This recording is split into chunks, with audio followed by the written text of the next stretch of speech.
회사 밖에서 홀로서기를 선언한 지 딱 1년. 유튜브를 시작한 지도 딱 1년이 되었어요. 1년 내내 저는 조급하게 달려왔어요. 내가 원하는 결과는 왜 이렇게 안 나오는 거야? 스스로를 다그치면서요. 그런데 1년을 뒤돌아 생각해보니 원하는 결과물은 모두 나왔더라고요. 책 출간, 유튜브 구독자 1만 달성, 뉴스레터 다시 시작. 원하는 결과가 안 나온 게 아니라 원하는 반응이 안 나온 거였어요. 결과는 내가 통제할 수 있는 영역이고 반응은 내가 통제할 수 없는 영역이죠. 그런데 저는 계속 결과가 아닌 반응에 집착하면서 반응까지 제가 통제할 수 있다고 착각하고 있었어요. 왜 우리는 자기 자신에게만 이렇게 가혹한 걸까요? 저는 당장 회사 월급만큼 돈을 벌어오라고 저를 몰아세웠어요. 주 5일, 하루 8시간. 스스로 세운 근무 원칙대로 1년 동안 성실하게 일하며 계속해서 결과물을 만들었죠. 그런데도 늘 원하는 반응이 나오지 않는다고 아쉬워했어요. 책 내 일을 위한 기록이 한 달 안에 2쇄를 찍었는데도 10쇄를 찍지 못해 아쉬워했고, 유튜브 구독자 1만을 만들었는데도 실버 버튼을 받지 못했다고 아쉬워했죠. 그리고 그 원인을 능력 부족이라고 생각했어요.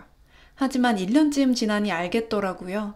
능력으로 결과는 만들 수 있지만 반응까지 만들 수는 없었어요. 그럼 원하는 반응은 어떻게 만드는 걸까요? 답은 그릇이었습니다. 저는 지금보다 더 큰 반응을 감당할 그릇이 크지 않았던 거였어요.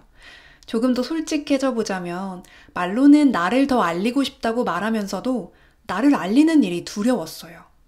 썸네일에 얼굴을 정면으로 노출하지 않는 것도, 더 후킹한 타이틀을 쓰지 않는 것도, 실명이 아닌 필명 단단으로 활동하는 것도 유명세를 감당할 마음의 준비가 안 되어 있었던 거예요. 그러면서 나를 더 알리고 싶은데 마음처럼 안 된다고 스스로를 속이고 있었어요. 속으로는 사실 지금은 이 정도까지만 알려주고 싶다 라고 생각했어요. 그래서 딱 그 정도 반응이 올 행동만 하고 있었고요. 복권 한 장 사지 않으면서 로또에 당첨되기를 바라고 있었더라고요. 부정적인 댓글이 달리면 며칠 내내 소가리를 하다가 다음 영상 내용을 안전하게 바꿔버리는 저는 아직 바다로 나갈 준비가 안 되어 있었던 겁니다. 돈을 감당할 그릇이 작은 사람이 큰 돈을 벌면 인생이 위험해지는 것처럼 유명세를 감당할 그릇이 작은 저는 직감적으로 알았던 거죠. 지금보다 더 알려지면 위험하다는 걸요.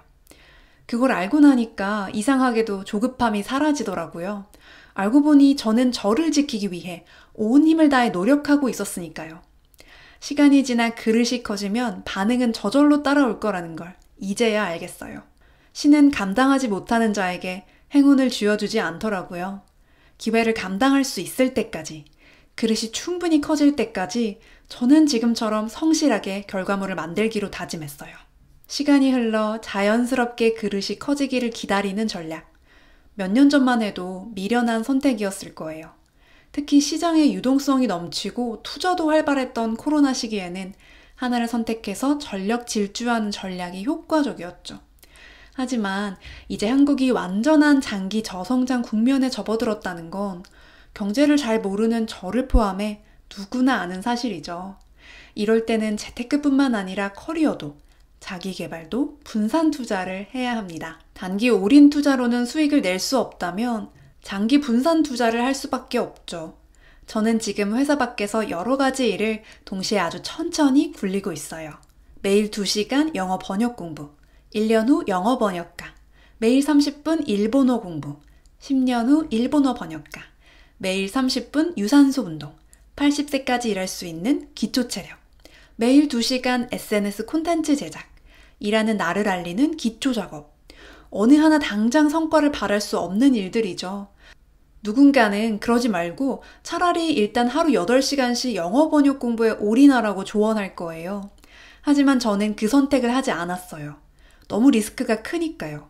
이렇게 시장이 얼어붙은 시기에 신인 번역가에게 덥석 일을 맡기는 출판사가 있을까요? 실력을 갖춘 후에도 계약까지 몇 년이 걸릴지 아무도 모르는 일입니다. 이제 얼마나 빠르게 실력을 쌓느냐보다 중요한 건 기회가 올 때까지 버틸 수 있느냐죠. 오래 버틸 수 있도록 자기계발 성장 속도도 장기 저성장 시스템에 맞추어 바꿔야 합니다. 그래서 저는 요즘 성장보다 루틴에 집중합니다. 당장의 반응이나 기회보다는 계속해서 나갈 수 있는 힘을 기르는 거죠. 저는 SNS도 이 전략에 맞춰서 느리게 합니다. 급성장이 아닌 완만한 저성장을 만드는 전략이죠. 제 SNS를 보고 주변에 SNS를 잘하는 지인들이 답답한 마음에 감사한 조언을 자주 해주거든요. 단단님, 스레드 왜 안 하세요? 릴스랑 쇼츠 꼭 만드세요. 스레드에는 정해진 문법이 있어요. 그대로 쓰셔야 돼요. 다 너무 감사하고 당장이라도 그렇게 따라하고 싶은 마음이 굴뚝 같으면서도 선뜻 실행에 옮기지 못했어요. 대신 인스타그램에 릴스가 아닌 길고 긴 콘텐츠를 캡처한 카드 뉴스를 올렸어요. 그리고 가독성을 높일 수 있도록 첫 이미지에 큰 폰트로 타이틀을 붙였고요.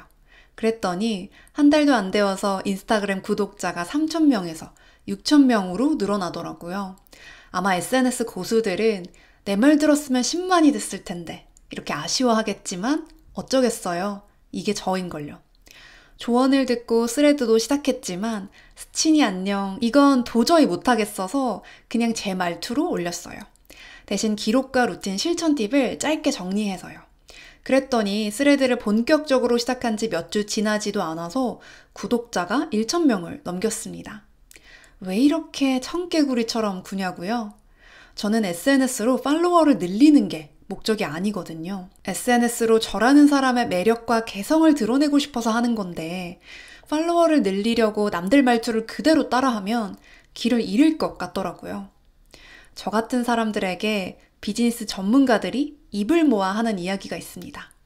사람들은 뭘 알려주면 그대로 안 하고 꼭 자기 식대로 변형하더라. 똑똑한 애들이 그래서 성공 못하는 거야. 네, 그 성공 못하는 똑똑한 애가 바로 접니다. 서울대 합격생들의 공부 비법도 비슷하잖아요. 선생님 말씀을 토시 하나 안 틀리고 그대로 받아 적어서 달달 외우기. 그게 가장 빠르게 성과를 내는 법이라는 건 알겠어요. 효율적이고 실패 확률도 낮죠. 그런데 저는 그 방식으로는 재미가 없어서 지속할 수 없는 사람이더라고요. 숫자를 만들면서 성취감을 만끽하는 비즈니스 전문가들은 아마 저를 절대 이해하지 못할 거예요. 하지만 저는 숫자 만드는 것보다 나만의 것을 만드는 게 재미있는 사람인걸. 어떡해요? 물론 저도 남들의 성공 방식을 따라합니다. 하지만 청개구리처럼 제 식대로 변형해서 따라합니다. 그래야 10년, 20년 할 수 있으니까요. 그래야 그게 정말 제 거라고 말할 수 있으니까요. 커리어 분산 투자, 장기 저성장 시스템, 루틴, 말은 좋죠. 문제는 이 구간을 지나가는 게 너무 지루하다는 거 아닐까요? 그래서 사람들이 일단 빠르게 성장해서 그 쾌감을 맛봐야 한다고 말하는 거겠죠. 결과물을 만드는 건 오히려 쉬워요. 반응을 기다리는 게 어려운 거죠. 이 지루한 구간을 어떻게 견뎌야 할까요?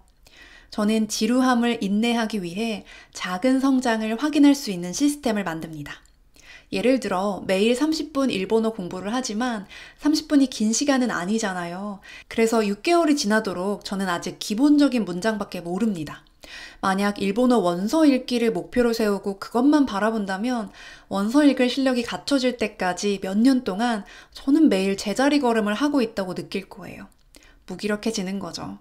하지만 사실 촘촘히 들여다보면 매일 아주 조금씩 성장하고 있거든요. 매일 단어를 외우고 문법을 공부하고 있으니까요. 이걸 확인할 수 있는 나만의 기록과 평가 시스템이 있어야 합니다. 그래서 저는 매일 그날 배운 일본어 문장을 수첩에 기록하고 외운 후 다음날 셀프 테스트를 합니다. 틀린 문장은 표시해 두었다가 다음날 다시 외우고 테스트해요. 이렇게 하면 매일 조금씩 외운 문장이 쌓이는 게 느껴지더라고요. 이런 시스템을 다른 기록 루틴에도 동일하게 적용하고 있어요. 하루 딱 한 줄, 내 일을 위해 실천한 것을 적는 하루 한 줄 독립일지, 고민을 행동으로 바꾸는 고민 해결 노트, 일주일 동안 이룬 작은 성과를 기록하는 프리워커 주간 보고, 한 달 동안 배우고 깨달은 것을 돌아보는 한 달 회고, 기록하지 않으면 지지부진하게 제자리를 맴도는 것처럼 보이는 일들도 기록하면 눈에 보이는 성장이 됩니다. 저는 그렇게 이 시간을 버티고 있어요. 그럼에도 마음이 무너지는 날들이 있습니다. 그건 아마 제가 그냥 사람이라서 그런 걸 거예요. 우리는 누구나 넘어지고 흔들리니까요. 그럴 때 저는 여러분이 남겨주신 다정한 댓글을 꺼내 읽습니다. 이정재 배우가 한 인터뷰에서 했던 말을 오래 기억하고 있어요. 감사함을 잊으면 모든 걸 잃는다. 눈치채셨나요? 이번 영상은 저를 기어이 나아가게 하는 여러분을 향한 러브레터였습니다. 고맙습니다. 이 과정을 함께 해줘서요. 우리 모두 두 손 꼭 붙잡고 기어이 앞으로 나아가요. 감사합니다. 단단이었습니다.